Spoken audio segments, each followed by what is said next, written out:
Hey everyone, my name is Joshua Berglan, and you are about to watch Conversations with Joshua T Berglan, featuring very special guest here, Sophia Burrell. And I got to tell you,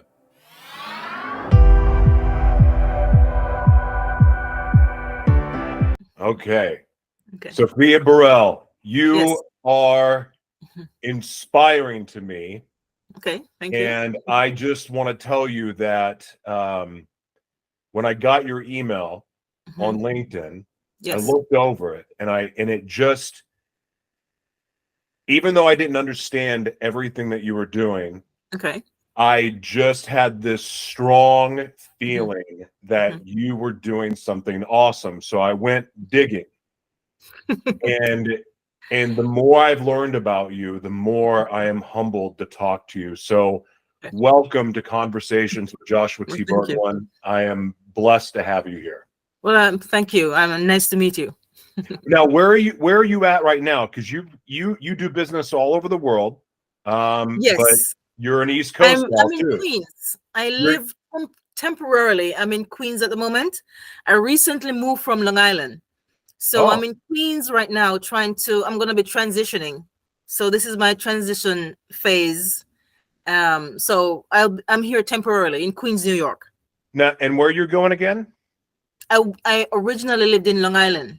Are you Okay, familiar with New York? I am. I love New York. Okay, I lived in Long Island, and I'm in Queens temporarily. But Okay. I'm thinking of upstate New York or Connecticut because Hmm. I'm not really a city person. I don't really like New York City. I hate the crowd, and or I hate apartment living. Let's put it that way, Ah, where there's someone above you, under you, left and right of you. It's not something that I like a lot. So I'm transitioning to either Connecticut or upstate. well, Connecticut is beautiful too. So Yes, I know. Yeah. it is. When I was in healthcare, the business that we sold out to, we sold our family business to a giant national company, Okay. and they were based in Connecticut. So I got to Mhm. go up there for the first time, and Okay. what an unreal place. Yeah. So I mean, it's beautiful, but there was also an element to it that I felt like I was like 20 years back in time, Hmm. and Okay. then there were some areas where I felt like I was 200 years back in time. Mm. So the Northeast is a very interesting part of the United Yeah. States. Well, But I'm yeah. good, good. No, I was thinking of staying closer to the city, which is Fairfield County. Hmm. So I Okay, don't want to go anywhere beyond that. So okay. yeah. Now you have an accent. I'm originally from Jamaica. Ah, okay. I came to the US 3 months after 9/11, believe it or not. Yes. Okay, I got a question then. That's interesting. I didn't know that about you. Hmm. What was that like coming to America at that time? Because that time for anyone who lived in America was, they could probably look back and say that's when everything changed. Yeah. But coming to America Hmm. right at that time, Hmm. what was that like for you? It's not something that I think about really as it relates to 9/11 Sure. because it never really affected me here or there, to be honest with you, because I am from another place. Sure. I mean, I wasn't American. And so it affected me differently. So, I mean, I came to the US, New York specifically, and I just hit the ground running. I would go to Wall Street area trying to find work and all over the city. And it it it didn't affect me really, to be honest with you. No, and that's under But I understood. I did understand the magnitude of what had happened. You know. in Jamaica, from what I understand about it, I've been to primarily Jamaican areas like in Costa Rica, but Hmm. not actually Jamaica. I see. And so I've heard, different stereotypes. I mean, I've seen pictures of Jamaica that are absolutely beautiful, but then you Hmm. hear of Hmm. some of the violence and other things that Yeah. happens in the drug trade. Hmm. Is that what, growing up, like, and again, I don't know if you grew up in the violence or around the violence. I don't know any of that stuff. Yeah. But when you come from a place like that, that has Hmm. that type of reputation or stereotype to it, Hmm. being from there, how does that make you feel?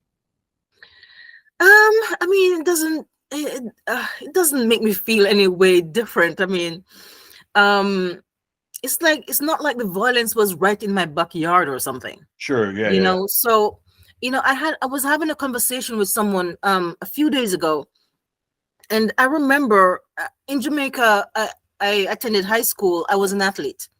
I was the fastest woman girl in my school. And every morning we had to meet at the national stadium for training. Hmm. And I would leave the house at 5 a.m. in the mornings throughout high school. And it dawned on me, I think earlier this year, that it was so dangerous for me to do that, but I just never thought of it that way. Yeah. Because every morning we'd have to meet at the stadium at 6 o'clock, and I would have to leave the house at 5, walk to the bus stop, and take that bus. I don't know, maybe about 30 minutes drive, and meet the team there. And so the violence wasn't necessarily in my backyard, because I mean I did that throughout high school, Sure. and I wasn't in danger or anything. Yeah. I survived it. And that's interesting because I've heard pretty much the same thing from other people that come from places with stereotypical Mhm. tons of violence and crime and gangs, and I've heard the same thing. And then in my own experience, and I've lived in primarily big cities, Yes. and I've been surrounded by craziness and violence and poverty and homelessness and Right. drug Mhm. use and all the stuff that comes with living in a major city. Right. But when you're there, you're just living. Yeah, you're And just living. And mind you, there are neighborhoods that are famous for being um uh, ghetto like. yeah, There are areas where there are violence, but I didn't live in those neighborhoods, so I didn't or hang experience out it on a there. day-to-day basis. Huh? What? I'm I sorry. said, or hang out there, you know. No, I never did. So. I gotta, so with your background in psychology, Mhm. and of course the gamification of life that you've come up with, and Yeah. is just so neat. But what led you into the field of psychology? I'm not sure. There's something about learning about human behavior, and how your thinking affects your behavior, and all that kind of stuff. I don't know. I was always fascinated by it, and I did really well. I mean, there's something that I'm always a little nervous about sharing, is that I did my master's online at University of Phoenix. And so it's, I don't know, for some reason there's a little stigma to that. But Really? I did my psychology degree online, and I did very well. I got a very high GPA. I think because I was so interested in all the topics of psychology. I don't know. I loved it. And I was so, and yeah, I was go ahead. drawn to it always too, and I couldn't explain why. I didn't even enjoy reading. I don't enjoy Mhm. reading that much. Yeah. But when it comes to things about how our mind works, how Yes. I was drawn to, criminals and psychopaths and serial Mhm. killers, and not that I wanted to be one, Yeah. but in some way, because I went through my own trauma and abuse and other things, and don't need to go into my story now. But I saw a lot of things growing up that were Yeah. dark and evil, and Mhm. conflicting with also growing up in the church. Right. I was immersed in the world of good and evil, Mhm. and the evil side of things seemed more fascinating to me because Yeah. the good seemed so unreachable. So for Yeah. me, I was relating more to the dark side. Again, not that I wanted to go kill anyone, but Mhm. the how that mind worked, Yeah. and everything from sex addiction to violence to so on. Mhm. And it's fascinating Yeah. because it almost feels so fragile. Yeah. Like we are so fragile as Yeah. humans, yet at the We are. same time, we are expected Mhm. and even commanded Mhm. to have all of this strength and knowing in our identity, but yet everything that we seem to encounter in this life, in this world, yeah, seems to be an attack on our identity to keep us from knowing who we really are.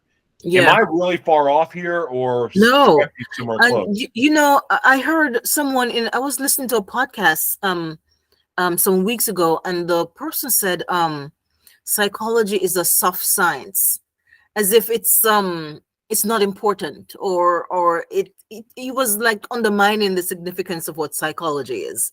And I felt insulted that he said that. You know, it might be soft science, I mean, I guess to a degree, but I mean, psychology affects everything, Everything. you know, doesn't it? Everything.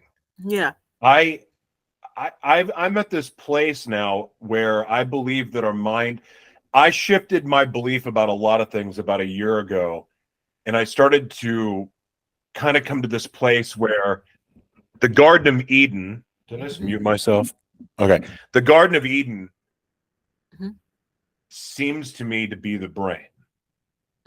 And that could be far off, but I could go off on a tangent on this, but there seems to be this warfare on our mind when you television, tell your vision, television programming.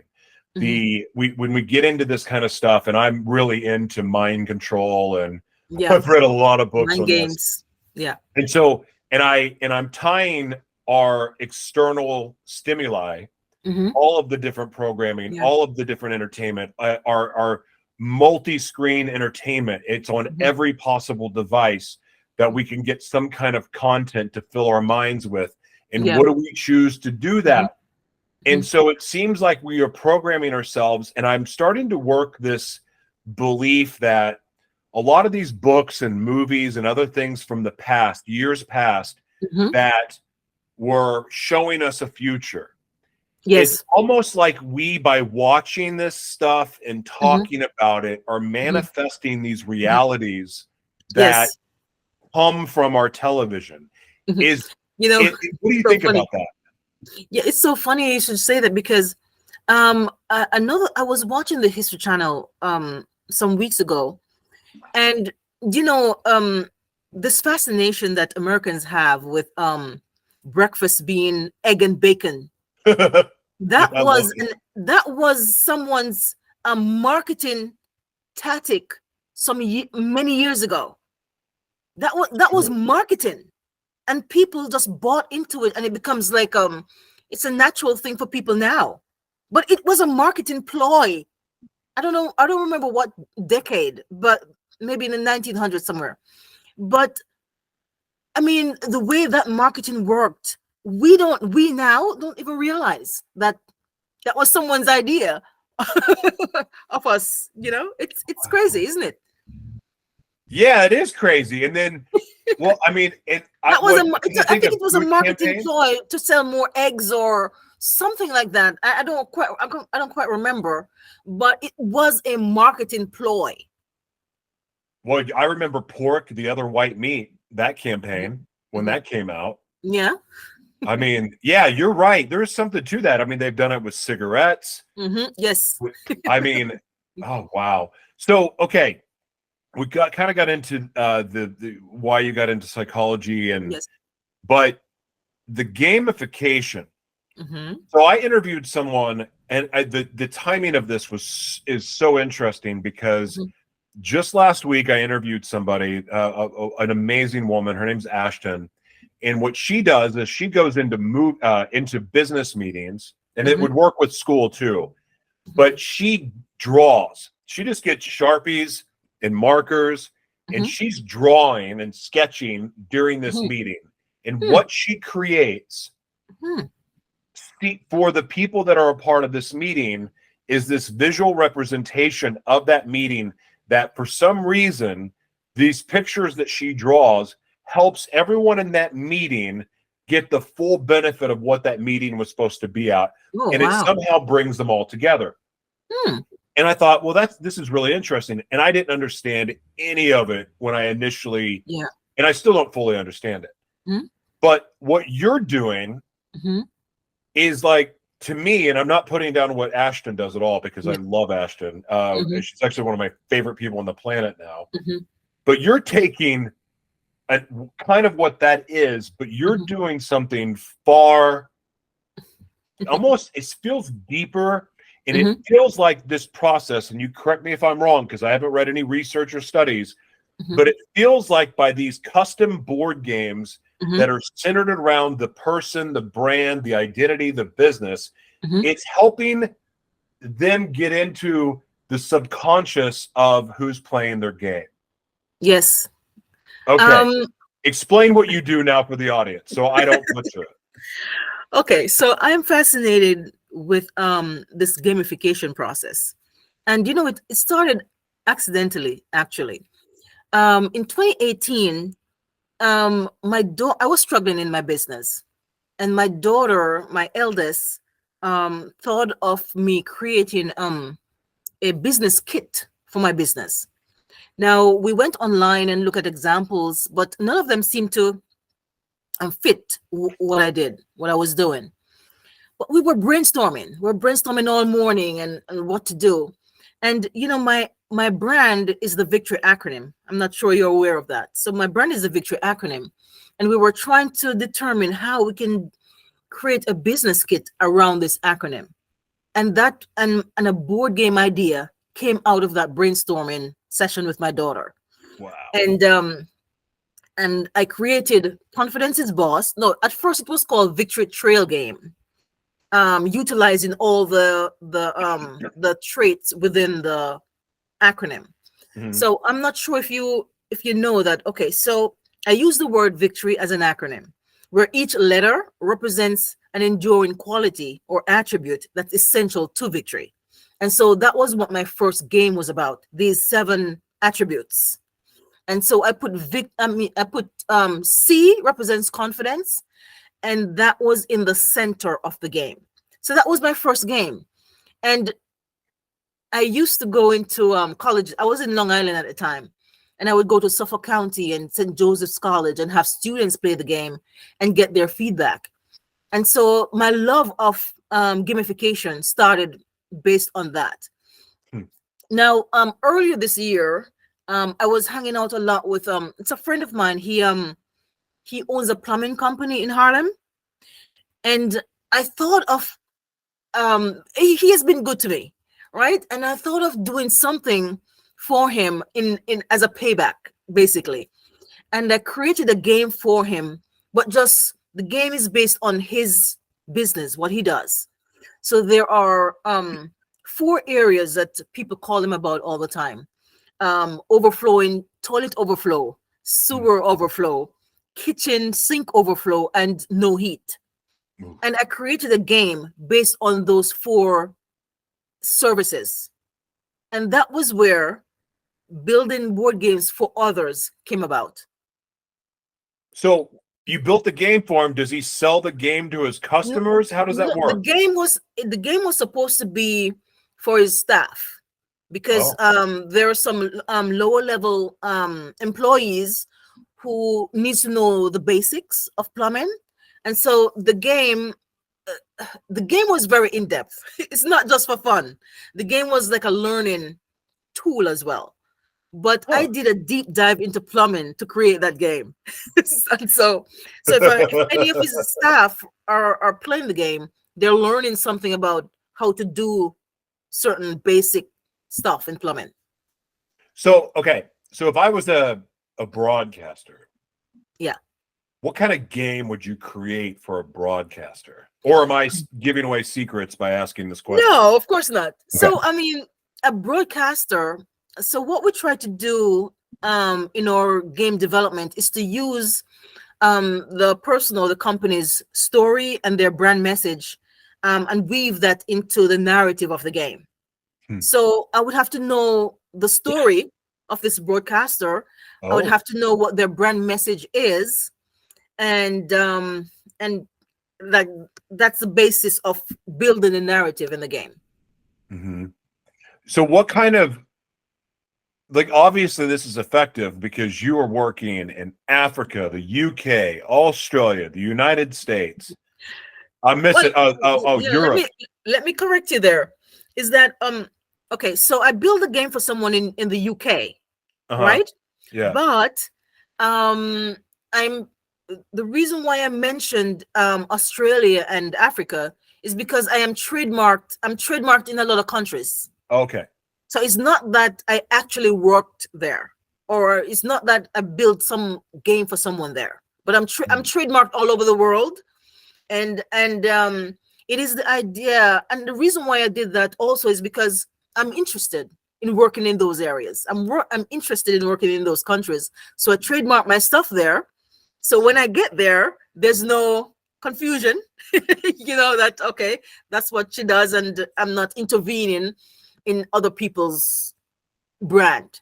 So I secured my spot in some countries, but I don't actually work there. Okay. Fair enough. But it's to okay. Then either way, that actually I'm more impressed by that you have the foresight and the belief and the vision to know that you're going to be doing business there. So you Yes. prepared. Hmm. I love And that. Go which is ahead. which is why it was fascinating when I built this game for a guy in London. I actually felt somewhat comfortable because I'm trademarked there. My Yeah. book is in the libraries there. So I felt it's like I have all those things set up there before I way before I went I visited the place. Well, I'm the world's mayor, and Huh? I haven't been all over the world yet, and I'm not officially the world's mayor yet, but I own the domain, and yeah, I mean, but I have a global vision. I have a Hmm. heart for community, Yes. and this nickname, how I came about it, don't need to go into the story, but Mhm. I have a global vision that I am obsessed with, and most of where my vision takes place, I Mhm. have never seen a picture of other than a photo. I mean, I've seen it, I've seen pictures of it, Yeah. but I've never been. Mhm. I have friends and people that I know from there, these Mhm. places. Mhm. Africa, all over Africa is one of them, Mhm. including South Africa. Yeah. Since I was a child, I've had these dreams Hmm. of working there and Right. serving there, and Yes. and Me, I'm me and too. I've been obsessed with it my whole life. Haven't Hmm. been there yet, Yes. but again, my mindset, my strategy, my goals, and how I want to impact the world, Hmm. it's fitting of that nickname. So it's like Yes. I'm just gonna step into that suit Yeah. whenever the creator allows it to happen. Hmm. But everything I do is Yeah. to move towards that goal. So let Yes. me ask you this: Yeah. what kind of mindset for you as a professional, as a you're a psychiatrist, correct? It's I'm not a psychiatrist. I have a master's in master. psychology. Okay. I wanted to thank you for clarifying. I'm trying to go off of everything I remember from reading. And I don't have notes with me, so I'm going Okay. off memory. Yeah. But that kind of background, like what is your mindset like when you have this big goal and this big dream, but you're not there yet? What keeps you going every day pursuing that goal? What keeps me going is you know for many years I've always said, as a matter of fact, I said this in high school, and I remember writing it down in one of the back of my book.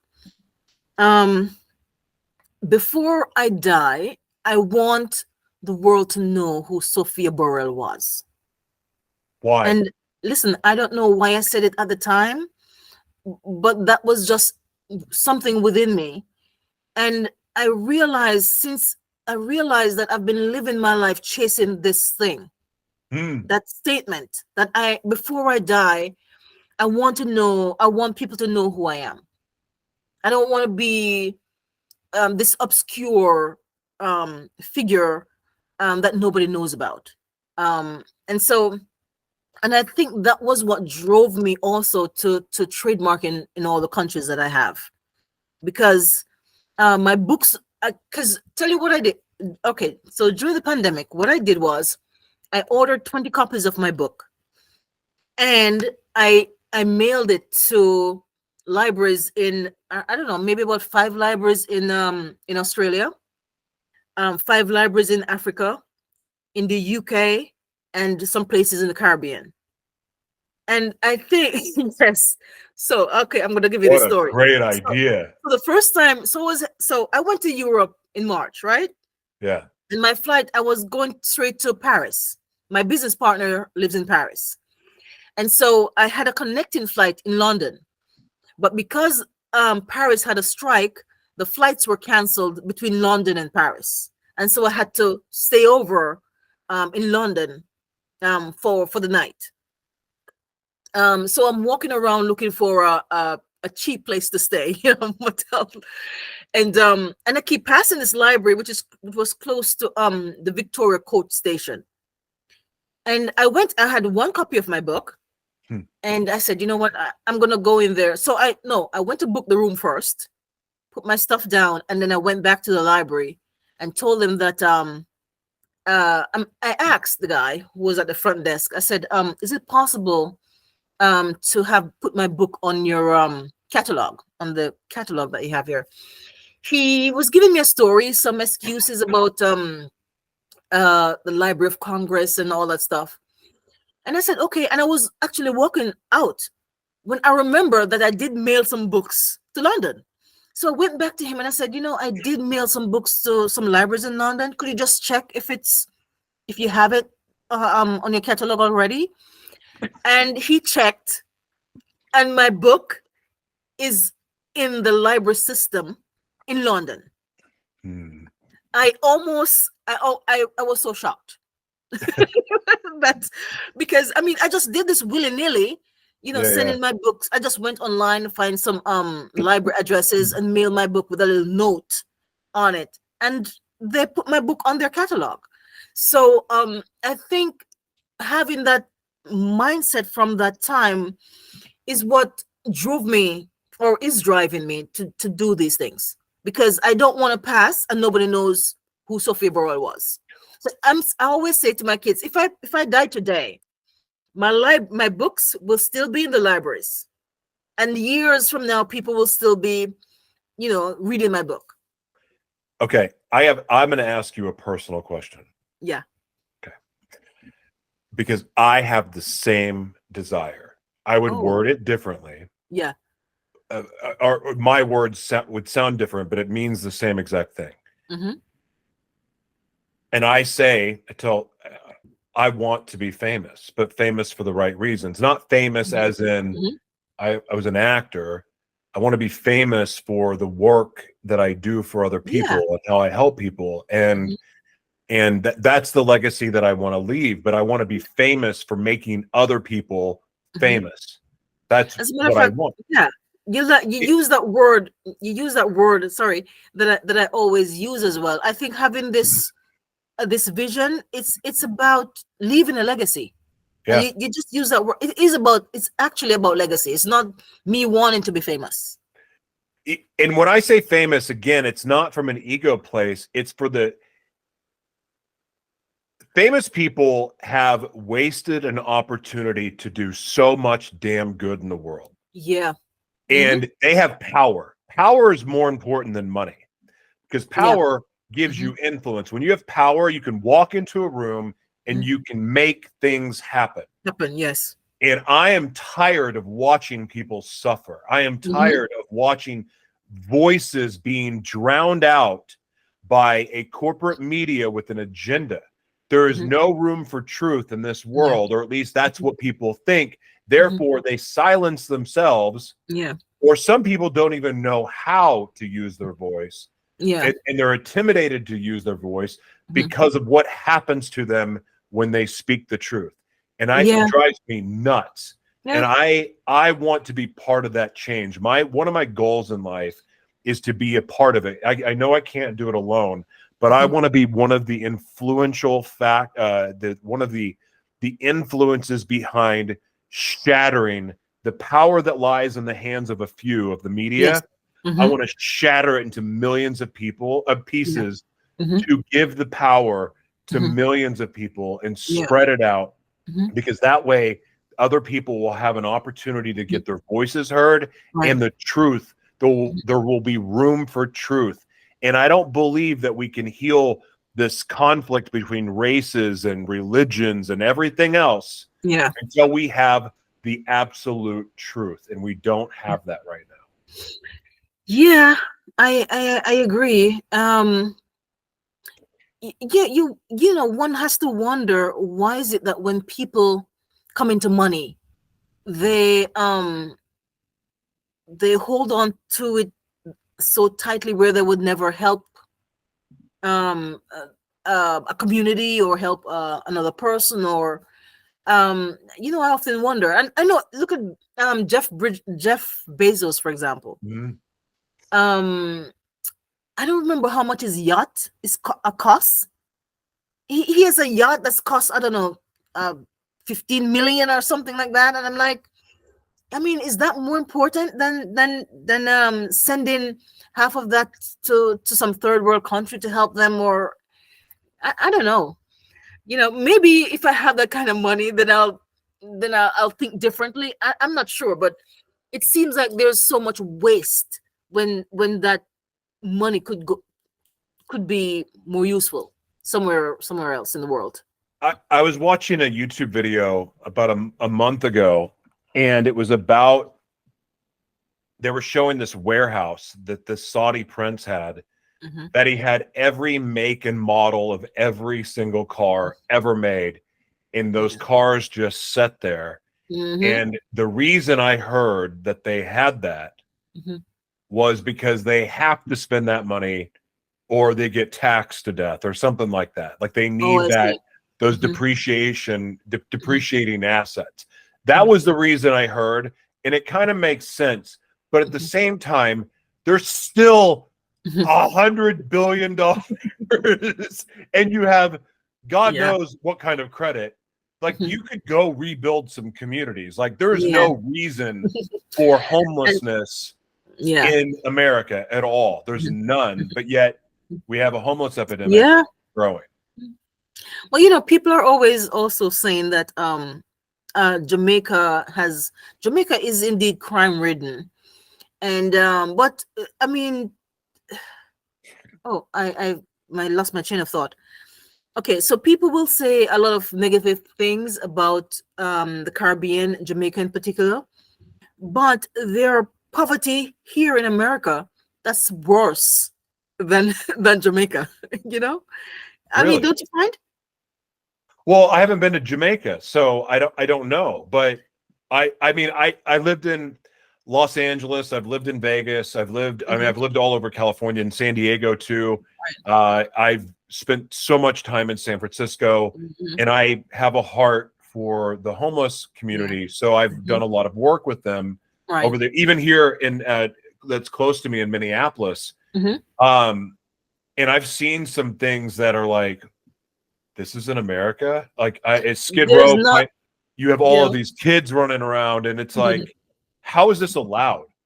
Yeah. So I don't know what it's like there Mhm. to be able to comment on it, but I do know it's some pretty sketchy stuff here. Well, the homelessness in Jamaica n- is nowhere near what's happening in LA. Wow. You know, and okay, so I grew up in Jamaica, and if I have uh and okay, so I know that Jamaica is a tropical place. It's warm year round, and so there's always fruits. There's so Hmm. many fruits there to eat. It's like you can't really go hungry. You know, Wow. I go to my grandmother's place, and there's a cashew tree at the back, there's apple tree, there's guinea, there's star apple, there's banana. All those things are in my grandmother's backyard. So Wow. it's like you can't go hungry. Maybe there are people there who are going hungry, but it was not my experience, you know. We have I think that Jamaica is featured in this book called Happiness in the Blue Zones. Oh Do you yeah. know about this book? No. It's about the happiest places on the planet. National Geographic, I think, wrote the book. And I, Jamaica is one of I think Jamaica is one of the places that is them. listed as Right. happiest on the world. Costa Rica is one. Oh. Switzerland is another. Mhm. And they talk about like, oh yeah, there's high taxes, yes, but all of this is taken care of. And Mhm. I don't remember exactly, but I do think Jamaica was there. I know for sure Costa Rica was too. And the only thing Mhm. that I think about when you mention the fruit trees and everything Mhm. is that people live day to day, they live in the moment, and they are grateful for what they have in the moment.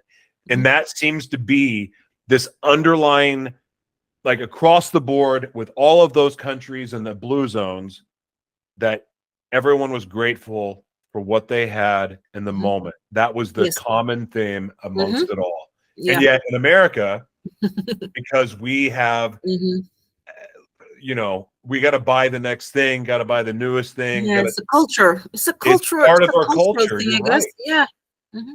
How do you, because a lot of that, Mhm. there's a bit of a dopamine fix when you buy something new or you get something new and Mhm. it's exciting, Yeah. but it goes away really quick. Mhm. It's kind of like doing a drug like cocaine, where you get Yeah. those few minutes of euphoria and then Mhm. it's like, oh shit, I got to do another one Yeah. and another one. And like, Mhm.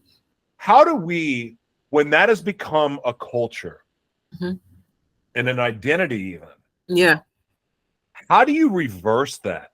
Or does it just have to be Well, broken? Like, does it fine? well, I Like, mean, if it's I don't know. even if it's broken, there must be some solution. But I don't know. It is so. There are certain things that are so steeped in the American culture. It's going to be hard to fix. So I don't know how to answer that. Yeah, I always think of there's a pastor in America. His name's T.D. Jakes. I love him. He's known for saying the blessing is in the breaking. Yes. Oh, And yes. oh my, so I every time like, Hmm. and that's ultimately when I heard that, it Yeah. kind of made me addicted to, Hmm. okay, I know this is going to hurt, but I'm doing it anyway. And not Yes. physical hurt, but Hmm. emotionally hurt, where this is another example of me needing to die to myself. This is Yeah. another part of killing a part of my ego. This is, Hmm. I don't want to talk about this, but I need to talk about it. Whatever it is, But like that's a going mindset. through that pain, facing that giant, Hmm. going and slay that dragon, as Hmm. painful and brutal as the experience may be, Hmm. there's blessings all up in it. Yes. It's so, I think that was a mindset shift right there. mhm. Learning that from him, and it shifted me as well. I remember that sermon. I still listen to him constantly. I love TD Jakes. He's so he has a way of wording things that just makes it so easy to Yeah, understand and to, yeah, I 100% lots of agree. And takeaways from his sermons. well, and what he does, I mean, as a businessman too, like Yes. Hmm. his knowledge of media Hmm. was inspiring for me. He followed Yeah. the same format in a blueprint like Oprah. Hmm. He was independent media before independent Yes. media became a thing. Oh. And he covered all the bases, music and books and speaking, like in film and production, and he was covering all the bases. So he was a huge influence for me, kind of across the board, not even just in Yeah. ministry, but in Hmm. as a businessman, as an entertainment, and as a media. He was a massive influence. Hmm. But I heard him speak at the Hmm. Rock Church in San Diego. Mm. He was promoting his book Soar. Okay. And Soar was another one of the books where they talk about the blessing being in the breaking. Yes. Yes. Yes. And it changed my life. And one of the examples that he gave, and I'd like to get your comments on this, Hmm. but he was talking about an Okay. airplane that has just lost a wing. Hmm. It's coming down, Hmm. and the pilot Hmm. it can do one of two things. Yeah. Oh my God, I got one wing. We're all Yeah. gonna Panic. die. Panic. Ah! Hmm. Or I've got one wing. I'm Hmm. landing this plane. I'm Yeah. getting everyone home safely. Yeah. This is what I got. And it was focus on the things you do have and Yes. not what Exactly. you don't. Yeah. That was Yeah. Love the that. story. When you hear that, Mhm. what does that mean to you? Uh, um, I kind of live my life also based on some of the things you say. Um, I am, I think I'm a professional optimist, Hmm. you know, and people can be annoyed with me too, being this optimistic. It's like nobody wants to be around an optimistic person all the time. If something goes wrong, I'm like, okay, what is this supposed to mean? What is God's bigger plan, why Yeah. he has put me through this difficulty? That's how I think, you know. But touching back on there's something that TG Jake said. He has so many nuggets out there, but this one, he said nobody would have known Jesus if it wasn't for Judas, That's right? true. Because Judas betrayed Jesus, that was what created this thing around Jesus, right? So it's like, don't feel offended if you're betrayed, or if people don't like you, or you're being criticized. Maybe that's a blessing in disguise. Mm. The Yeah. betrayal. Yeah, there was another saying that was about betrayal and blessings, Mhm. but there's definitely you can't have the blessing without betrayal or something like that. Yes. Hmm. Um, and another one that I love Hmm. that didn't come from TD Jakes. Hmm. I first heard it from Ed Milet, Okay. and that is life Oh, I happens love it. for I you. love Ed Milet. I love that guy. I interviewed him like 3 or 4 years ago, and I had the best time. You what? You met He's him? great. Do what? They said you met him? Yeah, I interviewed him. Oh, did you? Oh Oh, yeah, yeah. wow. It was when I was living in LA, and Oh my goodness. No, he was great. I'm jealous. He I'm so opened jealous up of that. he opened up on his relationship with God, and I got him to talk differently than he normally does in interviews, Right. and it was great. But I Yeah. got kicked off of like YouTube, and so I lost that interview's somewhere, but I Yeah. lost it. Uh-oh. Anyway, but he is an amazing guy, but he said Yeah. that too. And that saying stuck out to my head because every Mhm. time something bad happened, Yes. I developed this mindset of going, Mhm. I know this is happening for me. For Like reasons. Yes. I auditioned for Mhm. the Miami Heat. I can Mhm. now say it. I to do TV for them. Yeah. And I auditioned, and I just found out that I didn't get it. Somebody else's got the Yeah. gig, and Mhm. my first reaction Mhm. was something better's coming for me. I got something Yes. better. Mhm. And I really didn't even really want the job because I'm an Yeah. Oklahoma City Thunder fan, Yeah. but it Yeah. would have been a great opportunity. Yeah. But Of my course. immediate reaction was Mhm. God's got something better for me. And Yeah. I would have never had that mindset if I didn't Mhm. hear 4 years ago, life Yeah. happens for you. Yes. Of course. Yeah. Because I'm not a victim. And No. everything is working out in my Yes. favor. In your favor. It's proven, God has proven that every day of my Mhm. life. And even when I was not even walking with God, looking back at it, Yeah. when I should have probably been killed, like God should have just taken me out, he was still lining my paths. And with all And the hardship, all the yeah. struggle, all of that, it's all turned out to be a blessing. Every bit Mhm. of it. Did you recall this other sermon that he had about the storm? So Oh, how sometimes, eagles rise above the storm? no, when it's Well, so are you talking about the eagle? How an eagle uses the storm to rise above? oh yeah, I know, but I know about that one too, but that's not the one I'm Oh, referring to. that's So Miles Monroe that did that one. Sorry. Okay, go ahead. so he said, sometimes when a storm comes, it's not, the storm doesn't come to hurt you. The storm comes to maybe redirect your path. Ooh, I like Yeah. that one too. Right? I man, what a life. You are so fun to talk to. I am so Yeah. glad. You too.